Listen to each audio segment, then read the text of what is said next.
What is going on YouTube? It is your boy MrBaboon back with a reaction video. This time we have the teenager who faked being a pilot, a doctor, and a lawyer.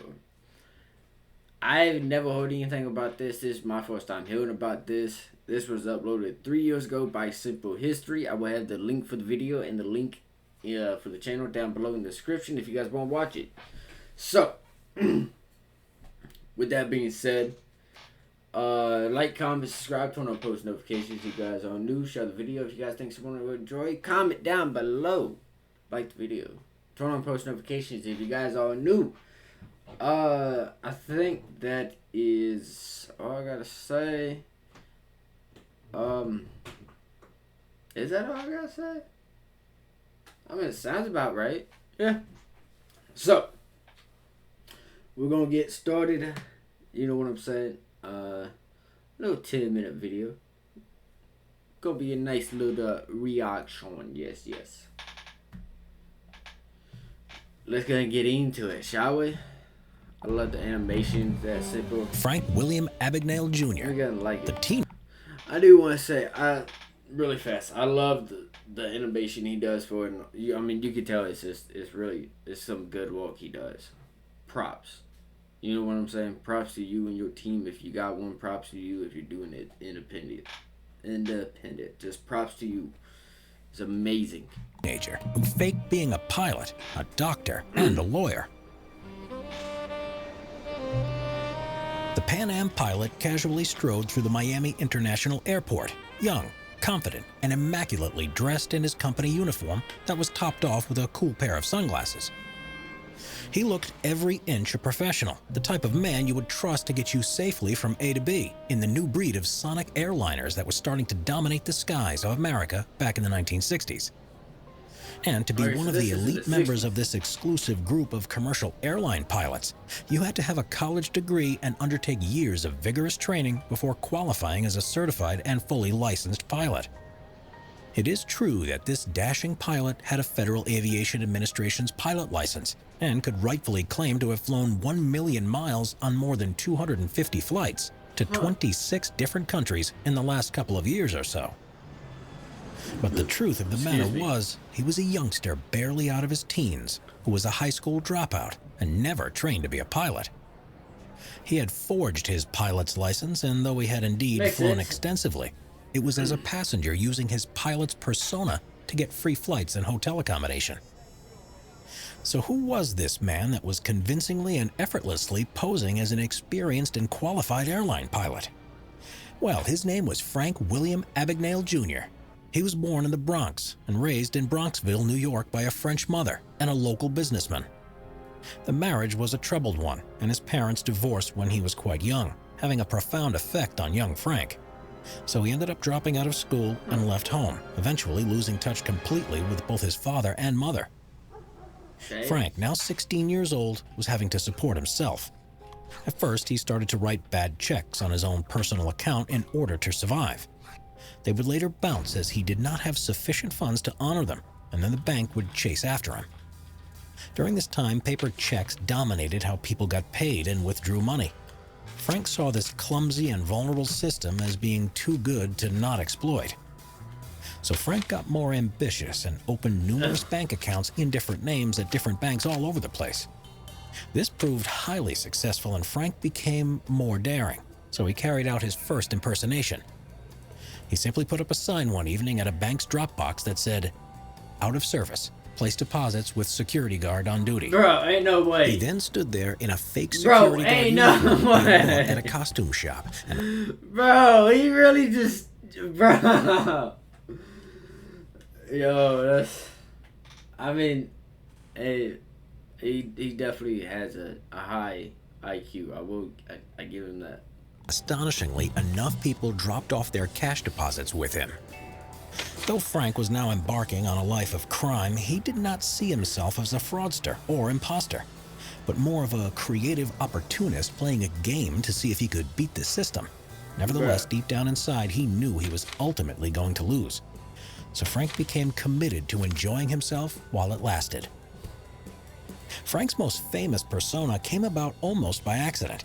He had initially decided to impersonate an airline pilot, so when he was cashing his fraudulent checks, he would seem more believable and trustworthy.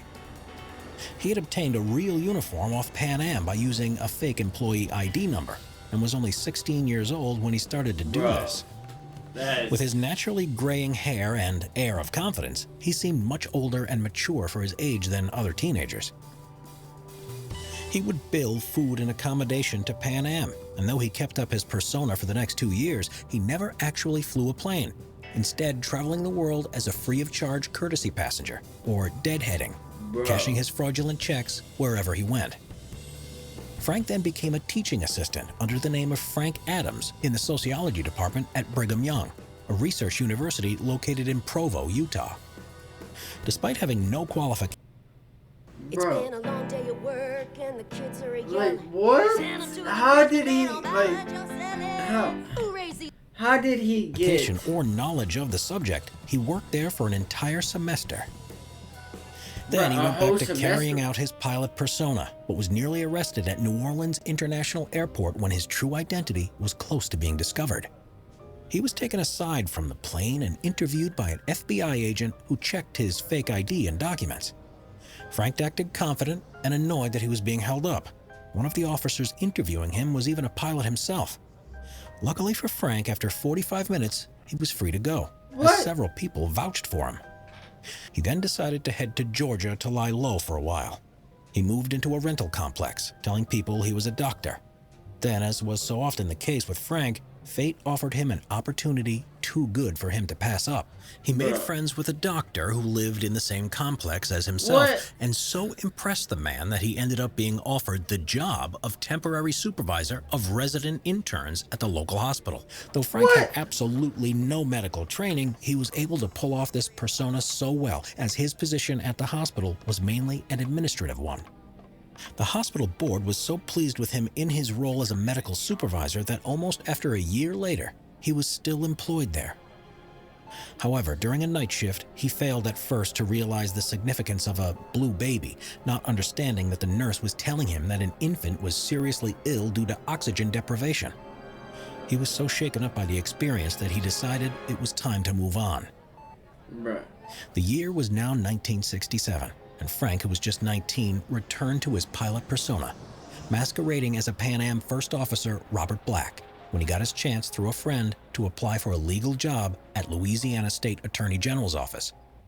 He forged some qualifications from the prestigious Harvard University and after 3 attempts, passed the bar exam.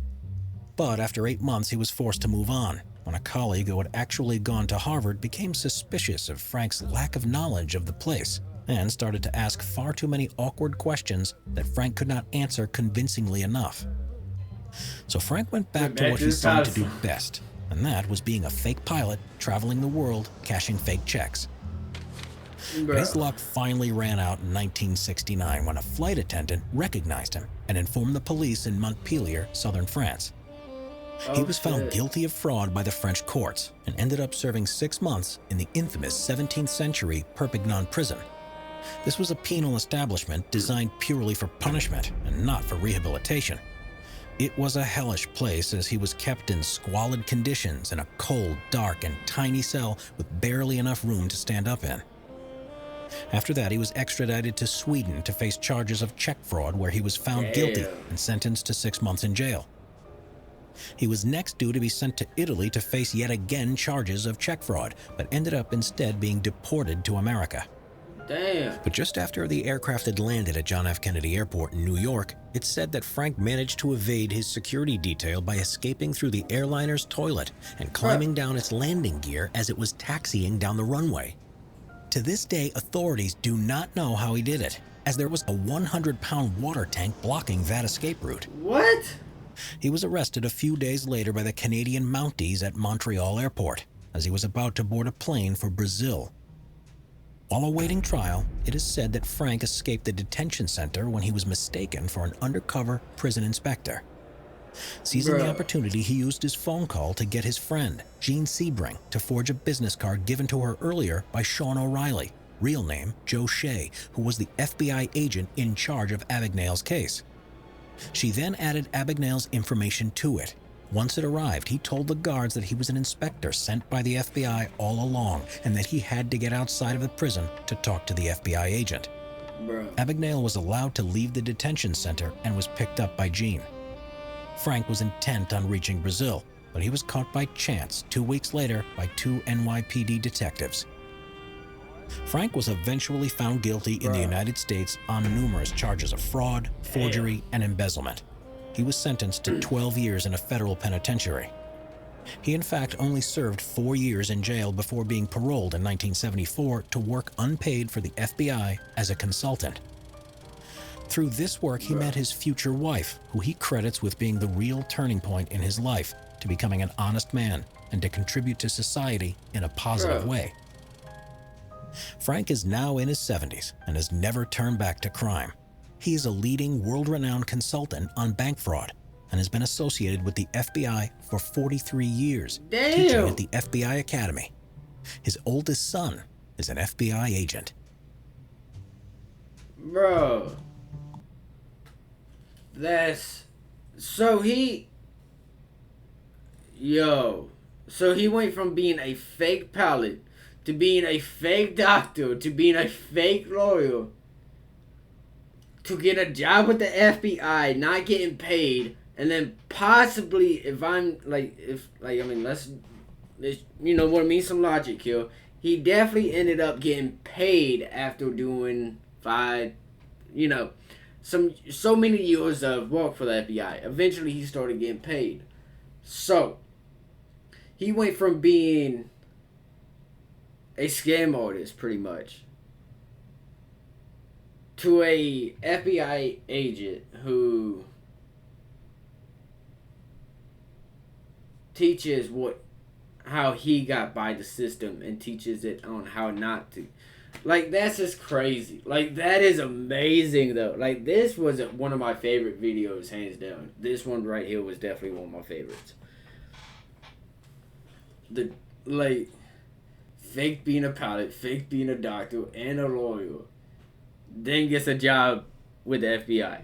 After he even faked being an FBI agent, gets 12 years, and then, I mean, that's just crazy. I mean, that's great. Definitely one of my favorite videos right here. This one is. Let me know what you guys think down below in the comments section. I'll see you guys in the next one. You guys check the description. I will have the link for the video and the link for the channel down below in the description if you guys want to check it out for yourselves. So, really good video. I really enjoyed it. As always, the animation was on point. I mean, it was one of my favorite videos to react to, hands down. Let me know what you guys think down below in the comments. Like I said, check the description. I will have the link for the channel and the video. Like, comment, subscribe, turn on post notifications. I'll see you guys in the next one. Positivity is key. Motivation is key. Happiness is key. I'll see you guys in the next one. You guys stay safe. Watch out for each other. You guys stay safe. I'll see you guys in the next one.